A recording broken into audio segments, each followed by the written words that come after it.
Hey, everybody. I wanted to talk to you about one of our sponsors, Western Union. You got to find them on our website. When I have a girl in a foreign country that won't shut her fucking mouth, you know what I do? I send her money via Western Union. It leaves little to no paper trail, and that's good by me. Right. So if you're one of our fans and you've got one of those girls and there's You're listening to that, Benita, you whore? Yeah. Go to our website, JimandEddieTalkShit.com, hit the banner, click it, hit it, punch it, and practice punching her. Click the banner, punch the banner. Yeah, it's an advert. I went too far. Send money via Western Union. And it's on our over website. 137 countries. Actually, I could just say over 5 countries. It would still be an accurate statement. Sure, it would be. To send them to over 1 country. More than just this country. As many as 135 countries you can send money to. You can pay bills with it. You can pay bills online. You can pay mortgages, auto, credit, insurance, utility, government, and other type of bills that can be paid. We know what the other ones are. Hush money. Colombia. So go to Western Union. It's on our website. The banner's on there, JimandEddieTalkShit.com. Anytime you got to do anything with money, anything, help us out and click it. Sign on through their barrier on our webpage. Hey, everybody. Before we start this episode with one of our best guests ever, Rhys Darby, good friend of ours, friend of the show, friend of Jim's, friend of mine, not a friend of Jason's, doesn't even know who Jason is. He is here with us on Talkin' Shit. Before we do, please go to our website, JimandEddieTalkShit.com. That's the website we have. We don't have any other website. That's it, JimandEddieTalkShit.com. Go there. Everything you need is on there. Like, click our YouTube. We've got YouTube videos. Click our Facebook. We got a Facebook page. Click our Twitters. You can see our Twitters. And also, most importantly, you, the listener, can continue to make this show happen. I sound like fucking PBS or NPR or whatever, but it is you guys. So buy shit, t-shirts, posters, DVDs, all that shit. Just go on there and donate. If you're a true Talkin' Shithead fan, you will do it and help us out and keep the show going, because the bandwidth, the fucking everything, it takes care of shit like doing the live shows and all that. We don't make a lot of money, and we like to keep doing this show. So just help us out. Thanks a lot. Appreciate it. Also, you can help by listening to the Moncast. Listen to the Moncast. It's fucking funny. And if you want to know what goes on behind the scenes, they're the ones to tell you, because we don't tell you. There's a lot of shit we edit out, and then those fuckers tell you.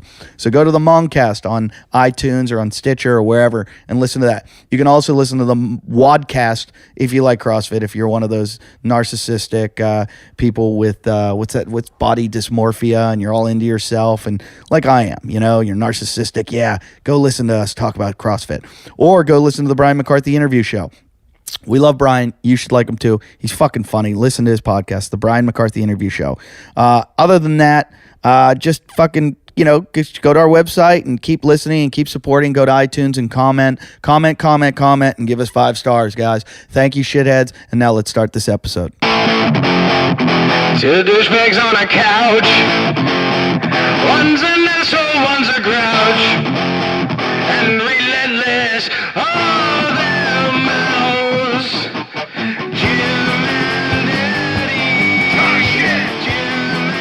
What's on the agenda tonight? What's that? Can you hear that? That would be... Is that me? That would be a black man jumping fences, I imagine. You wouldn't be able to live in Venice. You'd be imitating all the noises. All the noises?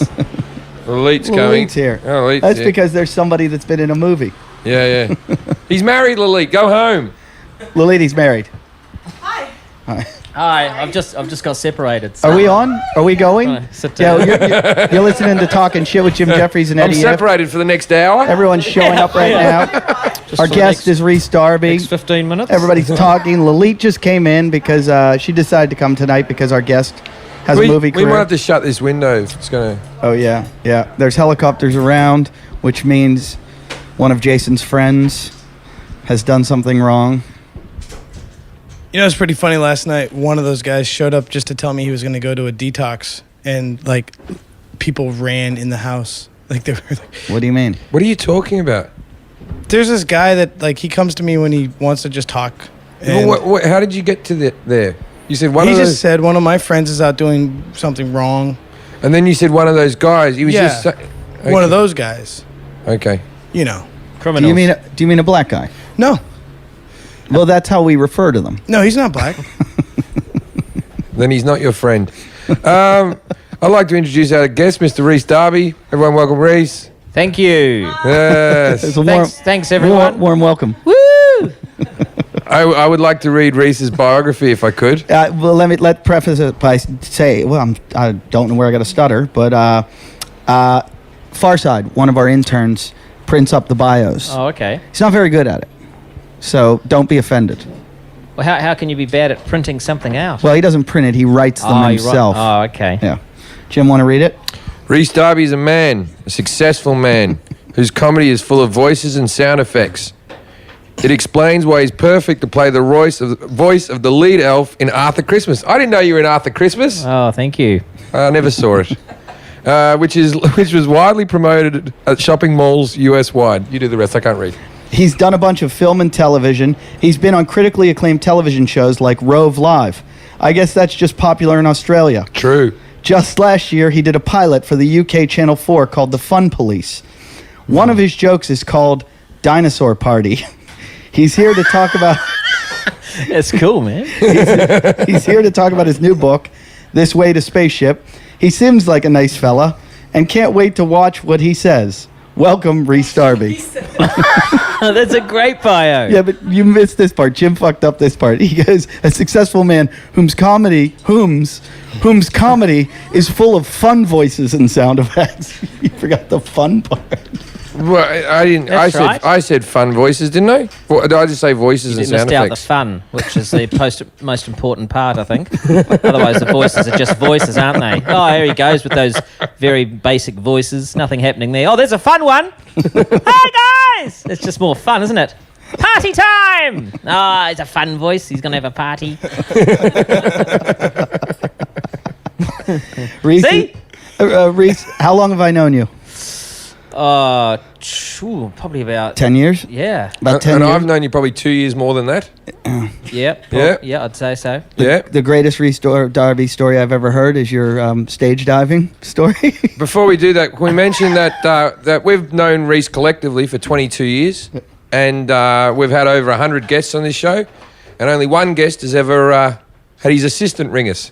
Our good friend Rhys Darby. Yeah, you are the only guest that had an assistant contact us. I had to. It's just showing my authority, showing my level. I'm a cut above you guys, and I had to show it. The assistant said to me, "Why don't you just call them? They're your mates." I said, "No, you call them." Hang on. A blonde girl's walked in that we don't know. Who's that? Well, we've got some friends here. Allison, my friend from Australia, is here, and she just brought her friend Alana from Ireland. So You're lovely. We have New Zealand. For Ireland, you're the best looking girl from Ireland ever. I was thinking the same thing when she walked in. I was like, she can't be Irish. We have Ireland, Australia, New Zealand, America, and Mexico representing tonight. Wow. Well, not really Mexico, but that's where they came from. And then there's Allison. All right, everybody. So Allison, who works as my tour manager in Australia, is here. And Rhys, yes, your assistant, sent us an email.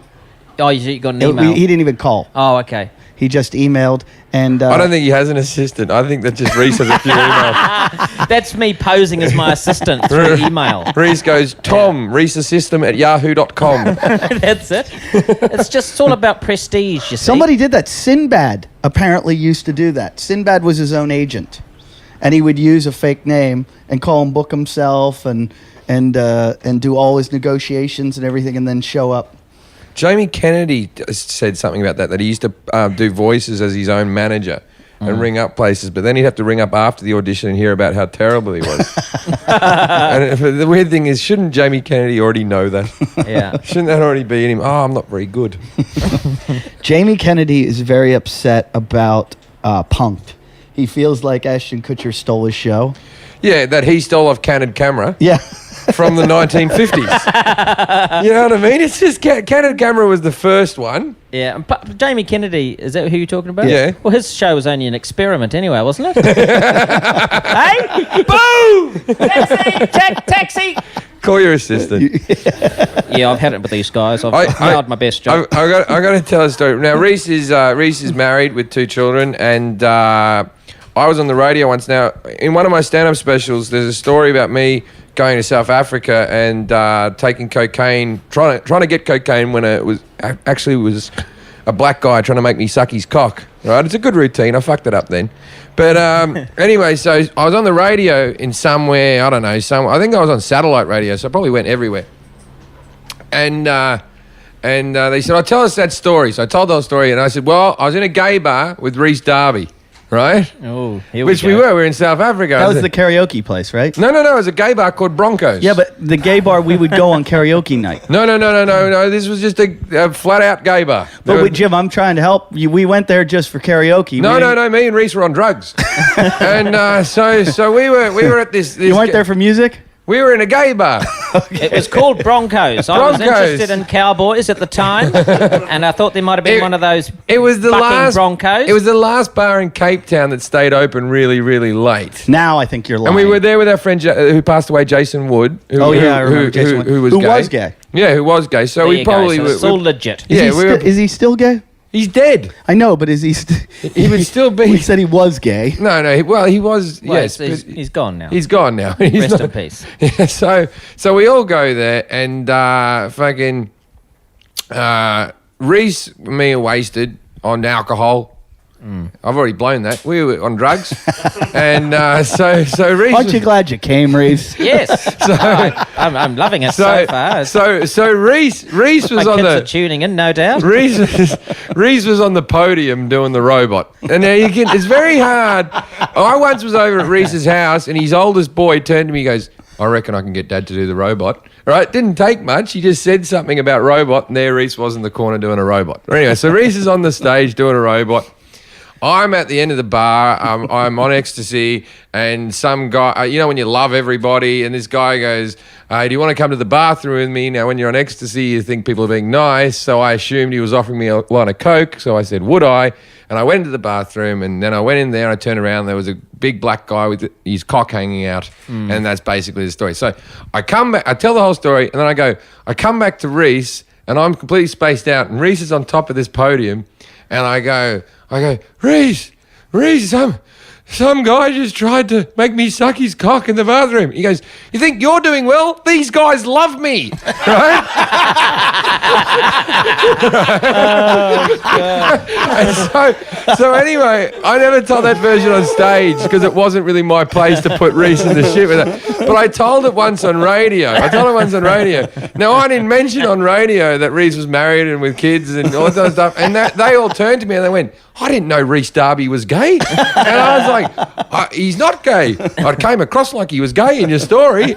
So I had to stay for an extra song bracket to go, Rhys Darby isn't gay. Thank you very much. Yeah. Come and see my show at the Improv. Oh, thank you very much for doing that. Yes, and even if I was gay, it's too late now. It's an old story, and I did do well with the robots. I think the reason you got into trouble was you're using your code word "would I," which is actually a gay term for an erect penis. The stage diving story, which I believe is in your book. Oh yes, Because yes. we talk about this, the stage diving Wait, story. when is the book coming out? Is it out now? Or It's out now, but in America, it's not. It's not out in America. Yeah, you have to. where is it? UK and New Zealand? New Zealand and Australia, and then just online. You have to find it. Okay. And this. But it's not it's multi-regional, isn't it? So you can buy it anywhere and it still works. Yeah, it'll work. Yeah, Yeah. in most countries. Yeah. You can get it on Kindle and shit like that. Yes. Okay. So there you go. And you wrote this whole book yourself? Yeah, that's right. It's called This Way to Spaceship.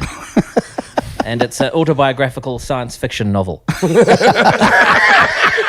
It is. I've seen the book. It just weaves in like. Is it pop up by It, any chance? it weaves in a part of his life, and then all of a sudden he's off in space, and then, and then he like gets married, and there's a kid, and then there's some other Well, Rhys, I had heard, I met your wife way before I met you because I'm that kind of guy. Yeah. And your wife A mover and a shaker. Chapter 4 of my book. Watch out for these knobs. and your wife was booking the comedy club in England, the Jongleurs chain. And so she would always hang out and we'd drink after the shows. And she always said, you got to meet my husband. You got to see a show. You got to see a show. And I didn't finally see your show till I went to Edinburgh. And they're like, you got to come to Rhys's show. So I go, and you were in the Pleasance, or the one with the courtyard. Is that the Pleasance? Pleasant Court. Yeah. And I go to your show, and it was an hour of you the helicopter, the robot, every sound effect. I couldn't believe how you put it into a show. I'm like, this guy is fucking 10 times what who was the guy from Police Academy? Michael Winslow. Oh, thank you very much. Yeah, I mean, I think the difference was that I was using humour with the sound effects. And you were white, so it made it more palatable. Oh, lovely. Like when you did the gun, I wasn't scared. Yeah. Yeah. I can sense that Rhys is slightly scared of his image at times here. Yeah. Look at Farside. So anyway, I was emceeing at a gig in Edinburgh late night, and there was I can't remember the full story, but you remember. Anyway, I was emceeing. There was an American comic on stage that was quite possibly one of the worst acts I've ever seen. I can't remember his name. Was I there? It was. You might have been in the audience, but I was the MC. What was it? Ift was his surname. Ift. Can't be. He hasn't done very well. God, he was bad. He's doing a podcast or something now. Such a loser. So anyway, this American act, he was one of those ones that just sort of had that smugness about him, and he was in front of the British crowd. It just wasn't going well, but he was sort of doing that, like, you know when you see like a shit comic who thinks the reason he's doing badly isn't because his joke's shit, is because they're not smart enough for him. Right, yeah. And he was just a bit deadpan. So it was all going reasonably bad. Now, Rhys, I assume you were drunk? Were you drunk? Oh yes, I was. I had a couple of Shandies? couple of quiet ones. Yeah. So Rhys was. Now there was a balcony that I reckon from the top of the railing to the floor would have been 10 foot.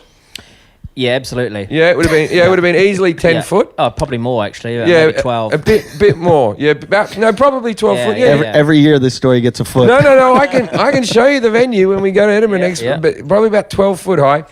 And this guy's dying on stage. So Rhys Darby jumps off this balcony like he's committing suicide and lands flat on his face. Boom! Onto the stage. Looks like he's dead. Yeah. And just lays there dead. And everyone freaks out. The guy sort of just looks, and then Rhys stands up and waves his hands in the air and goes, ah! And runs off. Hey, right? there you go. Now, everyone in the room died laughing, right? But you know when like a child does a joke and all the adults laugh, and then the child goes, I'm going to do it again? This guy was on stage for about 5 more minutes before once again, boom. I did it again. Yeah. And then afterwards, I went back on stage. I was going, Rhys, do it one more time. And you were like, I don't know how wasted you were, but you were going, all right, let's do it again. Let's do it again. And Rosie went, no, Jim, no. Like that. Your wife yelled at me. Yeah. And she goes, he performs physical comedy, not like you. And I said, some of us have to write jokes, Rosie. And Rhys went, fuck you, Jim. That was it. Yeah, and then I showed him the physical comedy of a fist. And I did the sound effect as well. But the thing is that, it's not for everyone. I did jump, 12 feet and landed in a sort of a tangled mess on the stage. But let's not forget I've had army training. Is that where it came from? Because you landed flat. Like, that was like shit. I also knew that the stage was bouncy because we'd been performing on there many times. So I jumped up and down. So you saw yourself as a wrestler jumping off the ropes. Absolutely, yeah. Had Brendan Burns tested it for you beforehand? Yeah, I'm sure. Bouncy stage. I had a couple of drinks, so I got away with it. See, the way I heard the story was it was one of those like stage dives from 12 feet. Where the crowd was like waiting to catch you, but they kind of didn't. Oh, so then you went, let's do it again. You're far wrong. It was the greatest heckle. Yeah, it was a heckle. It was a physical heckle. You didn't hear that there was a man on stage trying to work? I didn't know that part either. It was just a leap. Was it a leap? What got into your mind that you were like, I'm going to help this guy out? It was so awkward. Like, comics, when they die on stage, you feel so bad for the audience. You feel so bad for him. I was just having intense feelings of badness for everyone. Well, we were standing at the back, and I was going, geez, this is shit, it's so Rhys. bad. This is so shit. And you sort of turned to me and nodded like, I'll sort it out. I wanted to save everyone. I wanted to make everyone laugh again. So I did a suicide leap. And I think his career's over now, that guy. Yeah, I think he killed himself. But I've gone from strength to strength. He tried to steal your bit and he broke his neck. Yeah. It's an unfortunate end. But no, that was great. I love Edinburgh, and I'm going back this year. I haven't been for a few years, and of course, we've all been a few times, and I'll be there this year as fantastic well. time. Yeah. So it's good to get back to the. But of course, those sort of glory days are gone in a way. Those days of the drunken haze. Now I am married with children and more responsible, and I'll take my. I somehow doubt it. I guarantee if we called Rosie right now, we could find out you've done something very similar.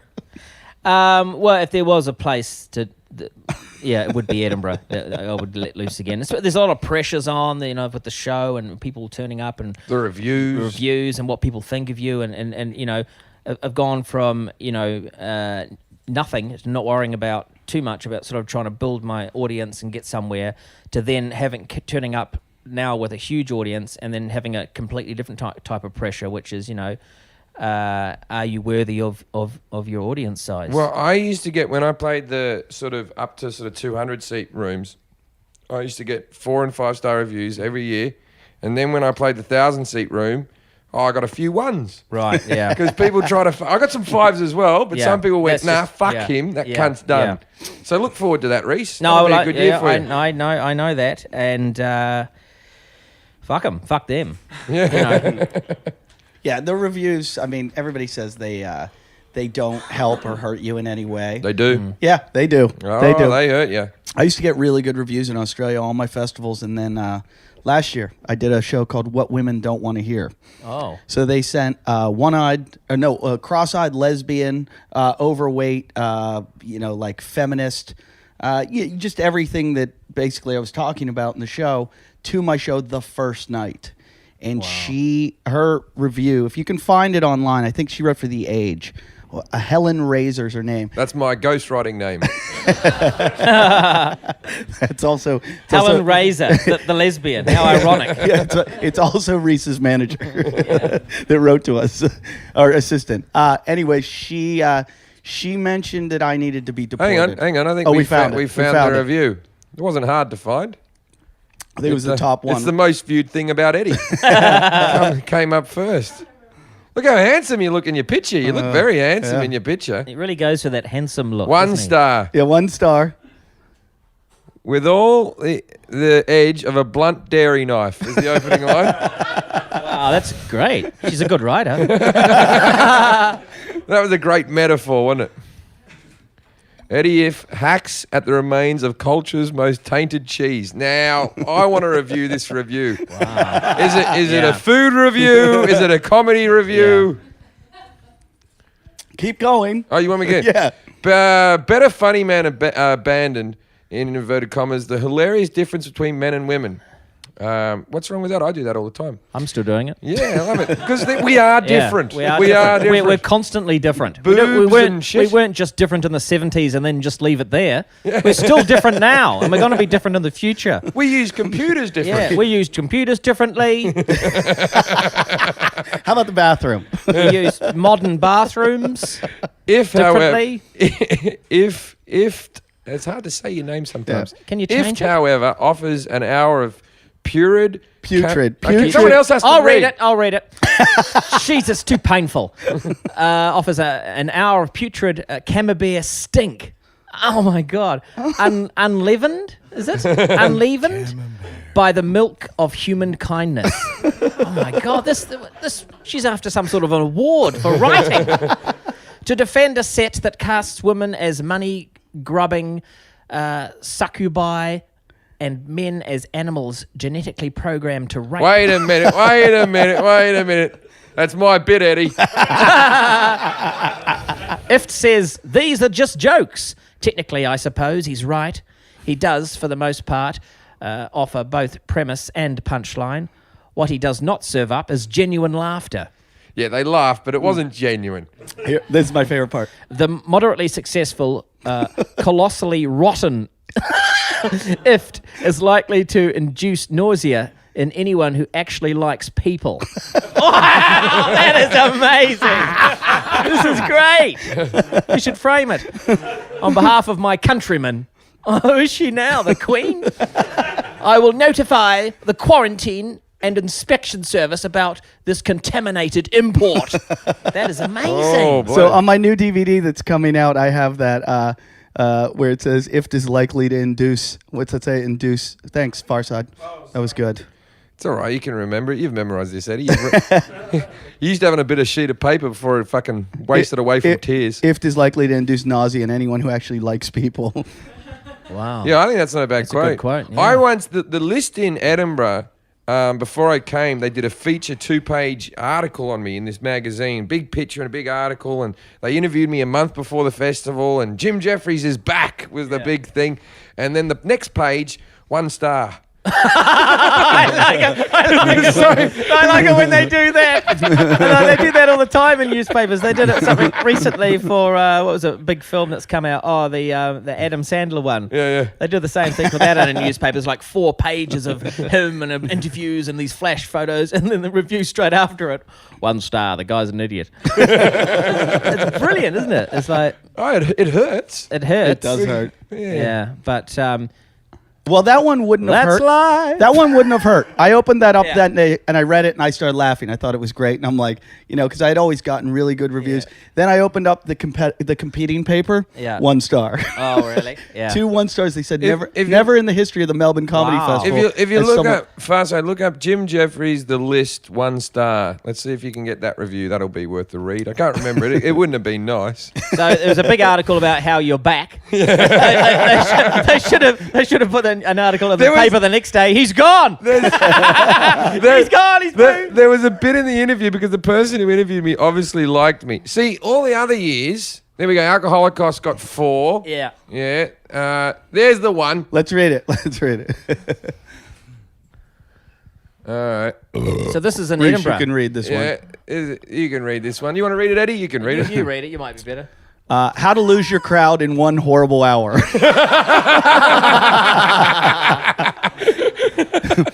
I actually had a good fucking gig. I remember this show. Anyway. No one expects fluffy, cuddly material from Jim Jeffries. The Australian comic is infamous for his potty mouth, middle finger up comedy. And he'll trash anything. Cancer, self-harmers, molested children.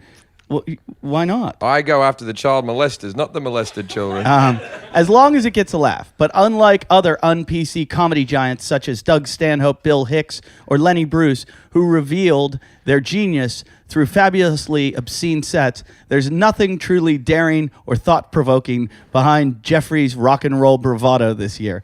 Like a playground bully with a mic, Shut up, bitch.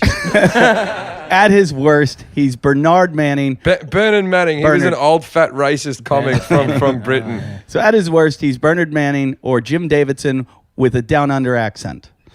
Warming up with typically straight-talking bad boy material, drugs and hookers good, queers and fat people bad, especially Kelly Osbourne, with whom he's been having a high-profile beef. His set then unravels into a desperate taboo-by-numbers tirade, spraying abuse like a scattergun. He tries slagging dwarves, burn victims, and his fat mum to get an increasingly disenchanted crowd back on side, before eventually waking up his old dear at 5 a.m. in Australia. My mum thinks my career's in trouble. He moans into a stranger's mobile. Judging by his performance, she might have a point. But you know what? That same performance got a 5-star in another magazine. It wasn't even just a bad night. Yeah. Because that was the weird thing. I never got under 4 or 5. In the 7 shows I've done, I had all 4s and 5s in that magazine except for that one. And that article that said he's back said he's always gotten a 4 and a 5 out of us. We probably should just give him 5 stars right now. That was like the end. And then the next page? And then the next page, 1 star. When we did the shame. Cape Town I think that Com- was my best show I'd ever done as well. That was my best lot of material. I really liked that show. when we did Cape Town, the Cape Town Comedy Festival, I went the year before you. Like I saw you there that year, but I went the Yeah. year before also. And there were like 10 of us on that like main show or whatever they call it, the dirt and the nasty show or whatever it was. And the Cape Times wants to review everyone well because they want you coming back and they want to sell a lot of tickets. And they reviewed every comic like really nicely, really well. And then there was a comic, Rich Aronovich, who I don't know why they put him on Was last. he a South African? No, he's an American comic, and he was probably the greenest. He'd probably only been doing comedy like 3 years, and the owner even admitted to me that he booked him because he liked his hair. He's like, he has funny hair, so I brought him in to do the festival. I go, that's probably not a good reason to book a comic. But in the article, everyone got a good review, and then it said, and then. Oh, no. Rich Aronovich, and it said, died, a nail screeching death, like a heavy metal musician playing with a. It's very with a- hurtful, these comments. aren't they? with like Wow. a professional symphony, or classical symphony. And Rich was a really funny guy, but the review was horrible. But then all the comics took it and highlighted it. And wherever we went, you all hang out as a group and you go to dinner and you go to lunch. Every waitress that came over, we'd be like, here, check this out. Oh, no. I had a bad review on Chortle, and that was my only review when I first started out. I remember going to a comedy club where the guy just put that as my press release, like on the table. So that bad review. people could read the bad review before I got up there. Did you ever get a He bad didn't read it. He just Did you went, ever oh, get a here's bad a one? review. And they go, On Chortle? Have you gotten? Chortle's been good to me. Yeah, no, it's sort of average, you know. I mean, nothing. You don't have a nothing 1-star like glowing. us? No 1 star. hey, see if we can get that Pommy Johnson thing. Go to Chortle, Far Side. See if we can get the Pommy Johnson I'm one. going to hear from him. He's going to, next time I see him. Oh, what are you going to... forget about it. Put it up. I've got under my one. My first review I got under Chortle. The first comment is Brendan Burns wannabe, but will never be. Chortle really is a website For just British comedy. for British comedy. It's for comedy in general, but it's mainly for the British comedians. The worst And- review I've ever seen on Chortle was Sarah Silverman's. Oh yeah, when But yeah. she came... They crucified She her. came out and did 40 minutes, like when they were expecting a 2-hour gig from her, and they paid £50 a ticket. First and time stuff. over there too. Surely she had enough gear to put on a show. He's your mate. He hates me. I think he likes me. All right, blow it up. We'll read it. I don't think it's that bad. But we're reading all our bad reviews, so Pommy, we're grouping you in. Yeah, we're just reading bad reviews. Rhys hasn't had one, evidently. Yeah. But he No, has an assistant. I've had many, but the assistants got rid of them. I'm quite powerful. A friendly, blokey Australian, Pommy Johnson, is little more than your standard mainstream act for the Jongleurs corporate circuit. He knows how to work an audience for sure, and that's a skill that's always going to be in demand. But while he's sure to get laughs, he does so with some of the broadest material around. He serves up gags and attitudes the mob expect, an approach that will disappoint anyone hoping for comedy that offers distinctive material from an individual point of view. Any heckle, for example, is greeted with any one from the list of standard put-downs you can hear from countless comics on the same circuit, and unreconstructed mentions of poofs add an air of lazy homophobia as he again panders to the mob. Rather than engaging or challenging them, his CV also boasts of song parodies, and although none were on show on the night Chortle saw him, it's easy to see how this would fit easily into his crowd-pleasing repertoire. There's no denying Johnson does what he does very effectively and with no small amount of jokey charm, but the finished product seems too bland and unenlightening to really hit the spot. Okay, this that's wasn't not, bad at that's all. not bad. Now read the comments that he put under there while he was drunk. Oh no, are they in there? Yeah, you got to go down. I don't know where they've taken Tommy it. is a god. That was the first thing I saw. Written by Muhammad. You got to go down, because they might have taken him off because he wrote a whole fucking page of stuff himself. Is the rape cottage still internet challenged? Yeah. Maybe you could buy it. Johnson, waiting for the reviews. Pommy Johnson. That would be a nice gift from you, Jason. I just get internet from Here we the go. Here we go. store. Now start at page 3. Start at page 3. Okay, like blow, you can tell blow it up, blow it up. Because what happens is they don't put the reviews. He doesn't put the comments on. He checks the comments. So Pommy just thought that he was ignoring him for the first few. Oh, okay. Okay, so here they are. Here's the first one. Chortle reviews are that of a closed-minded nerd, spelled N-U-R-D. I just do the best Pommy Johnson I can do. This is all in caps, by the way. I do all my own stuff. Maybe you'll want to just get fucked, small cock fuck. Gee, I fucking hate your kind. This biz is hard enough already without people like you helping. You make me embarrassed to be English. No, you got to wait a bit. How dare you call me unprofessional? Oh, wait. Here's another one. On top of that, I'm a stand-up comic. They're all him. They're all him. I'm a stand-up comic. What the fuck do you want other than laughs? That's all I do. I'm not here to teach anybody anything, just here to make them laugh. And what do you do to help in people's lives? Nothing at all. Okay, that's a good one. I get like comments. Blah, blah, blah, blah, blah, blah, blah, blah, blah, blah, blah. Cough.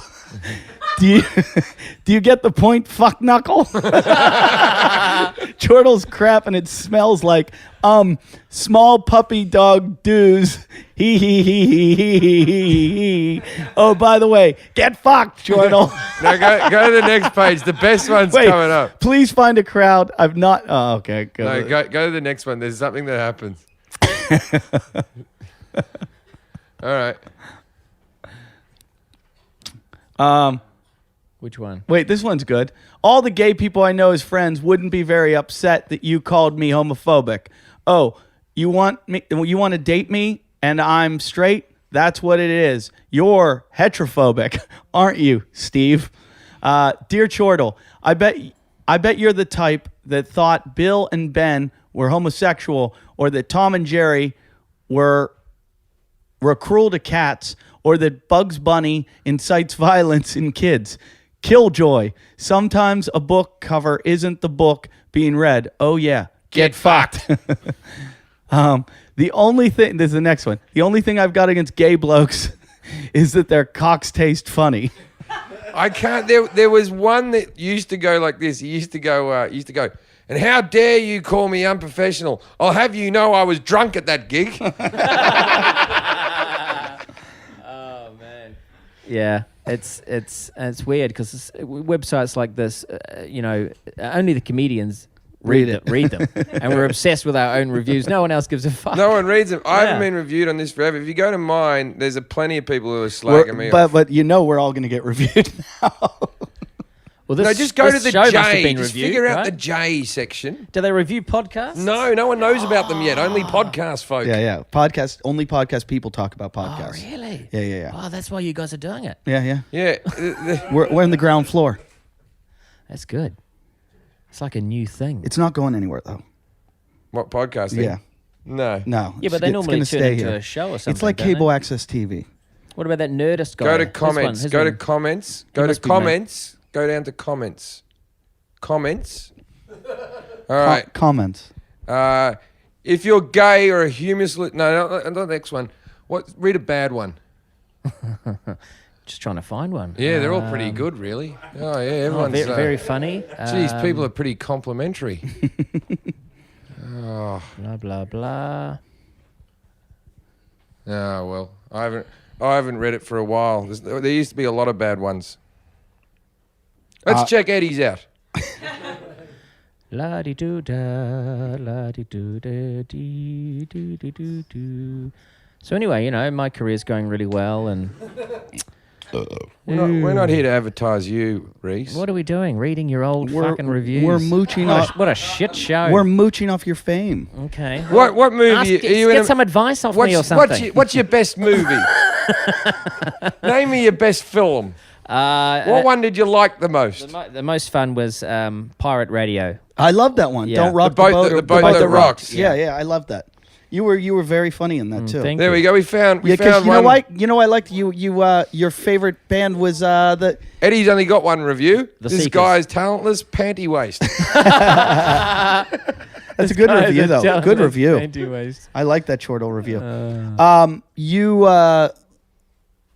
Not the Carpenters. The Seekers. Seekers. Yeah. He liked the Seekers in the. I like the movie. Seekers joke where he goes, "That was two Seekers. That was double Seekers." That was my favorite line in the whole film.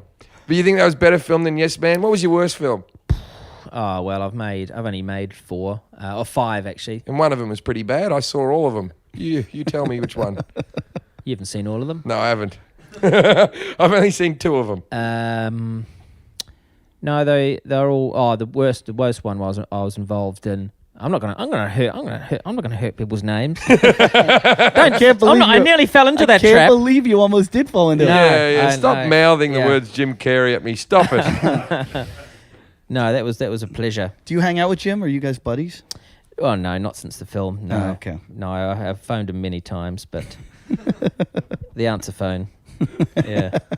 Hi, Rhys. I know you're calling me. Do you ever say, hey, Rhys, why don't you hang out with that autistic kid? He feels lonely. No, I fucked that up. Do it again. We'll edit Jim it. Carrey hang out with the autistic kid. Because, Oh. Haven't you heard about this? Because Jenny McCarthy's Oh, yeah, angry. she thought that She's angry because he's not hanging out with the kid anymore. Oh, really? Yeah, because he's broken up with her. And there was a news story where she went out on Howard Stern. She got very angry because Jim Carrey doesn't hang out with the autistic kid. And it's his kid. No, it's not his kid. He was just dating her for a few years, and the kid became very attached to him. If it was his kid, it's one thing, but if it's not his kid, Well, she's come out looking bad after that. I think also, but She also does look I'm bad. of the opinion if you can't touch the titties, I don't play with the kid. that's a good. I That's agree. one of your poems, is it? You can't touch the kitties. No, what? How does it go? I got that wrong. If you can't touch the titties, I ain't touching your kitties. No, that's wrong as well. You don't. Yeah, it was a poem, and you made it into a song. Edit. Poems Edit. are songs, huh? Edit. Today, one of our fans, I don't know who he is, Costi Marco, sent us, and it just said, found it on Reddit. What's this thing, Reddit? R-E-D, you're the expert. Anyway, the title of it is, Andy Dick just walked into some dude's house. And there's like 800 and some posts on this website. And I would say 200 of them at least are people telling stories about Andy Dick randomly walking into their house in the middle of a party and just partying with them and the shit that happens. Well, you know what I like about Andy Dick? I like the fact that he has 4 kids and he still gets away with doing that. It gives you hope for later on in life. That you can still party it up. You don't have to stop and ever get responsible. I mean, this He lives in a shed behind his ex-wife's house. Oh, okay. and his So son. things don't end out great. His son. but you can still have a good time. His son lives in a trailer on the property. So Andy lives in the shed, and the son lives in a Because trailer. I don't know how that works, because he obviously fucking owns the house, right? Like, he made a lot of movies. He's been in 30-something movies. He's got his own TV. He obviously owns the house. And she's kicked him out of the house, so he's gone, I'll just live in the shed in the back, right? And, put your foot down. Kick her into the shed. No, there's 2,674 comments. I would say I couldn't stop reading this today because every story is different. It's not like people are making them up either. They're like, oh, and then he was in the bathroom and he was telling my friend he's not gay, but then this and then weirdly, while I'm reading it, I get a text and it comes through Andy Dick and I'm like, oh, fuck, he knows I'm reading about him. And it just said, lost my phone, just got it back. Because we asked him to go to Vegas with us. Oh, right. And he never answered. So I just get this comment. Lost my phone, just got it back. Which, how many phones do you think Andy Dick's lost? Just in his body alone, I'm going to say 4. We have to get Andy back. But after reading these stories, I'm scared. How I feel about Andy is this. I hope one day he gives up everything for good. Because he gives up every couple of months. He's been to rehab like 11 times. And that's a lot. Wow. Does he take drugs? Does he? I'm not familiar with his work. Nobody knows what Andy Okay. does. Well, I it's guess- just, yeah. he's Dr. Jekyll, Mr. Hyde. 1 minute Wow. he's... I think he's like the nicest guy in the world. He is probably the nicest guy you'll ever meet. And well, but here's the thing: if you're gonna be with Andy, if he starts partying, the best thing to do is party with him. Yeah. Just go with him. And then just slip out quietly? No, you won't be able No, to no, slip but- away. Oh, You're really? locked in. Bring You're your locked in passport. yeah. Wow. Call your lawyer and tell him Okay. what's going to happen. Jason, you've been very quiet today. Hi, Jim. How you doing? Are you starstruck? Yeah, you starstruck by I Rhys? love Rhys. Are you kidding? How many of his movies have you seen? I've seen the Pirate Radio movie. I've seen. Who else was in the Pirate Radio movie? I don't remember the other actors, but I know There's big actors it in was it. on a boat, and I know that Rhys they're- Effens was in it. I don't remember stuff. Philip Seymour Hoffman was in it. Yeah, he was. Oh, in it. okay, yeah. He was in it. But I too. remember like they're getting guys laid on the boat and shit, and like you're off, you know. Shit went Oh, down. geez. 1-star Shit review went from you? down. Is that the best review? No, it was a good movie. I Yeah. enjoyed it, but it was late night and I was really high. I quit weed, and like a lot of Oh, things okay. that happened before quitting kind of like are cloudy. Okay. What other movie have you seen? Well, I'm a Flight fan, so How many I think episodes? I've seen at least 2 seasons. Is that what of people it. call it? Flight? Yeah. I haven't heard that very often. Yeah. Arj called it FOTC today. Do you call it that? Well, cool kids call it F of the C.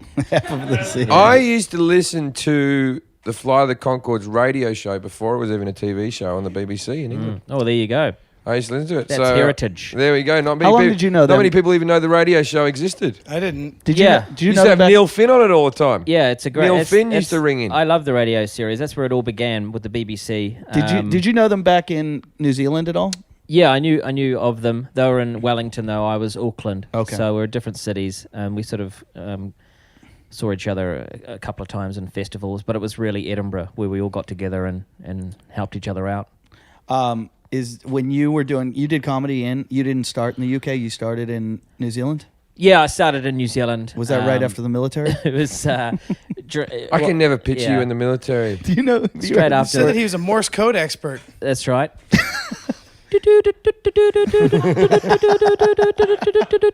That's what I think of you. But anyway, moving on. 1 star. People will be looking that one up. What prick? Did you? There was a story about you getting lost one time on maneuver. No, he doesn't seem to like this story. You don't like that story? The getting lost? Yeah. Oh, man, that's legendary. What happened? Oh, man. I don't know this story. This was shocking. I was 17. I was in the military, and I was in the army. We're on this mission. Wait, before you get it, how did you get into the military? Did you do it for fun, or was it required? No, it wasn't required. Why did you? Right, come on. Was there a draft? No, I went Was down. there a war going on There with the North and there was South Island? North versus South. It was a big war. We're all involved. And Over slavery. I had to go down and get my 5-a-side? green jammies on. And no, I was 17, and I just thought, I should be a soldier. I should, I could picture myself as a great leader. And so anyway, I watched Officer and a Gentleman, and and I just could say, that could be a bit of me. I could have a fancy car and a white hat.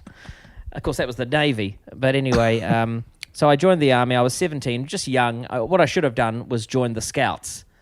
But I joined the actual army. So I'm finding myself in the bush with a gun with bullets and things like that. And we're all on this particular operation we're on. It was highly tactical. So it was like we had to pretend it was like a real war. So it was in the middle of the night. We could only use hand signals, all this sort of thing. And there was an actual enemy that were tracking us down. It was the New Zealand SAS with our special forces. Oh, God. So we were like panicking. Yeah. And we had to do guard duty, sentry duty. So I was sent out from the main camp about half a click down this sort of trail and through the bush a bit, and I had to just wait there with my gun between 2 a.m. till 4 a.m. and just observing, just seeing if anything was coming in, if I could hear anything. And I shivered and got quite scared. It was dark, 3, 4 a.m. And then it was my turn to come back and get the next person. And I started walking back. And do you think I could find my way back? No. I got absolutely lost, and I just started panicking. It was freezing cold, and half an hour went by, then 45 minutes, and then I just started going, help! Help! And I was like, come on, it's not even a real war! I'm scared! I can hear noises! And like this, and I started crying, and I was like, and I was like, I'm going to shoot my gun! I'm just going to shoot it! And I was like, really getting angry. I went to all the different emotions, upset, angry, Happy? I saw some light. That's the very last emotion. I tripped over something, and then this hand grabbed my leg and pulled me down, and then pulled me into a sort of a tent, camouflage tent, and this guy jumped on me, and it was a big hefty corporal, and he said, "What the hell are you doing, Darby?" I said, "What do you mean? What am I doing? I'm lost." I said, "No, you're not. You've been wandering around in the centre of the camp for the last 45 minutes. We thought you were the enemy trying to psych us out." I said, "Oh, I'm not the enemy." I was like, "We thought you were, you idiot." And so I'd been wandering around in circles in the centre of the camp going, "Help! It's not even a real war. And yeah, so that was one of the points where I realised probably the army wasn't for me. Dishonorable discharge? Well, no, it was honourable. It was. I was sort of the CEO, sort of commanding officer, came in into my room and suggested other careers. He said you should go to university. You know, you're good. You make people laugh. You know, maybe you could. You know, get into television or something. So I ended up taking his advice and I went to university. I wanted to become a journalist, but that was based on my obsession with Tintin books. Tintin, of course, you know in America now from the film, he's a great reporter. Entirely fictional, of course, but but I saw all the adventures he went on and I thought that could be a bit of me. So I bought a dog. And I'm quite sad, really, in the end. But it was at university where I found performance and comedy, and then it sort of. I think you found that in the middle of the camp, mate. Yeah, no, you're right. Yeah, You're right. You didn't know you'd found it. I didn't find. I like this one. I'm going to shoot my gun. Yeah.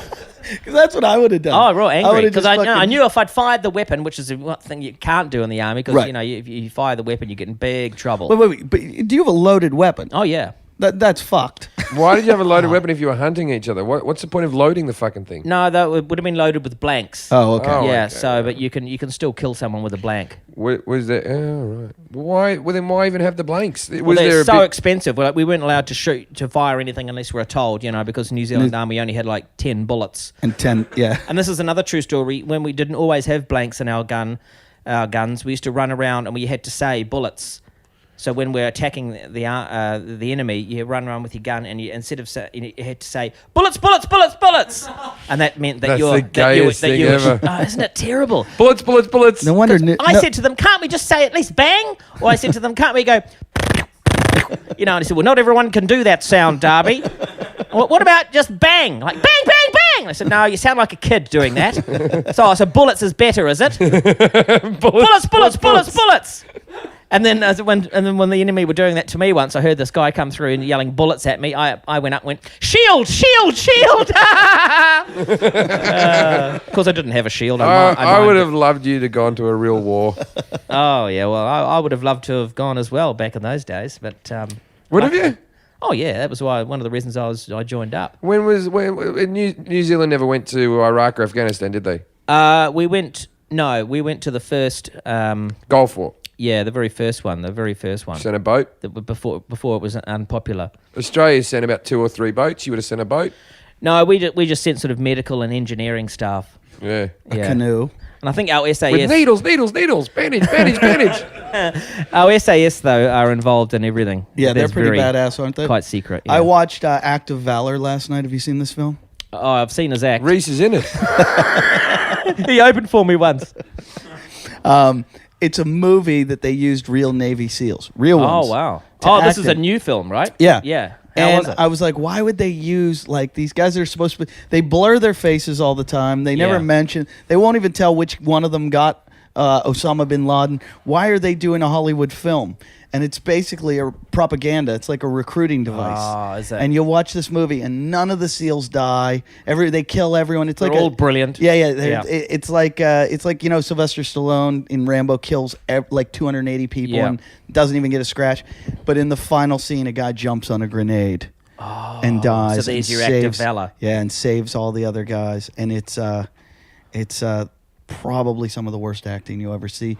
But can we edit that out, because I don't want Navy SEAls coming in my house. Yeah. When you watch the shit they do. Oh, yeah. Clear! Yeah, they're going to come in because they're really precious about their acting. How dare you? 1 star. Yeah. Hey, 1-star boy.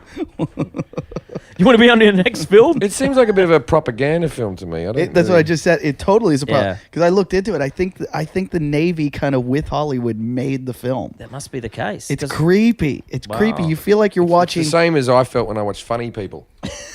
Yeah. Wasn't realistic. No. But it makes you feel like you'd want to be a Navy. It recruits you. I see how you went into the military. You're like, that'd be fun. I want Yeah. to drive a boat that pulls up and then a helicopter picks it up into the sky. And Yeah, they that's take all them- that boys' toy stuff. I Yeah, mean, Well, yeah. my you know. nephew said he wanted to be in the army to me the other day, and he's 11 years old, and I was like, You don't want to do that. No, you get he's getting killed. good marks at school. I'm like, what do you want to do that for? Well, there's the adventure element to it. There's a bit of fun. Yeah, There's yeah. the camaraderie. You know, there's the Paintball. gadgets. Paintball's fun. yeah. Oh, but it's a bit Go-karting? geeky, isn't it? Paintball. Oh, You rather do the real thing? Jim and I take it seriously. It's a bit geeky. Do the fucking robot, Rhys. like you're telling us it's geeky to fucking. Well, tides have turned now. See, You things said like, geeky. Things like that. You are said geeky. geeky, and you're wearing a calculator watch. Yeah, it's not just a calculator watch; it's a wrist remote. I've Can you pushed- change the channel I on can your push TV? buttons on this. I've got channel changing capabilities, volume up and down, and various other things. I went. have a watch? I went to Rhys's house. I went to Rhys's house on his birthday. And what did you get for your birthday, Rhys? What did your family buy you? I got a Bigfoot. Out of the Sky Mall magazine. Yeah, sculpture. You mean the monster truck? No. No. Oh, Bigfoot. Sasquatch. Sasquatch. A Right. big ceramic Bigfoot. And now I've got a bit of a backyard that has a lot of hidden trees and stuff. And I'm jealous of your Bigfoot. I'm Well, thinking to get one to hide behind trees. You know where mine is? Back in New Zealand in the bush, hiding behind a tree. Yeah. Really? I bring people onto my property. I say, have a look around the garden, guys. See if you can see anything there. You won't think I nicked it if I put a Bigfoot in my backyard? Or you Did paid you for guys- that? No, you get one. Did you guys ever see the TV show Buzzkill? No. There was a show on MTV before. I'm going to get Punk. the zombie that comes out of the Oh, ground. that's a good one. There for was a you. show called Buzzkill, and it was just like a candid camera show, but it was these dudes who would pull off pranks and stuff. And one time they were in Oregon, and they were doing a tour through the woods. And the one guy from the show is the tour guide, and he's walking everyone through the woods. And one of the people in the tour was also on the show, but he's just acting like he's a person on the tour. And they're walking through the woods, and all of a sudden, Sasquatch comes out of the trees and just starts screaming and chasing everybody. And the guy that's on the show picks up a log and starts beating him to death. Oh, no. And the guy that's leading the tour goes, "What are you doing? That's my friend. It's a joke." Oh, And he no. beats him to death. And like he's just beating him and clubbing him. He's like, "Stop." And so they take the mask off of him, like take the helmet off. And they're like, "It's a fake. We just do this to scare everybody." So then they have to carry him back.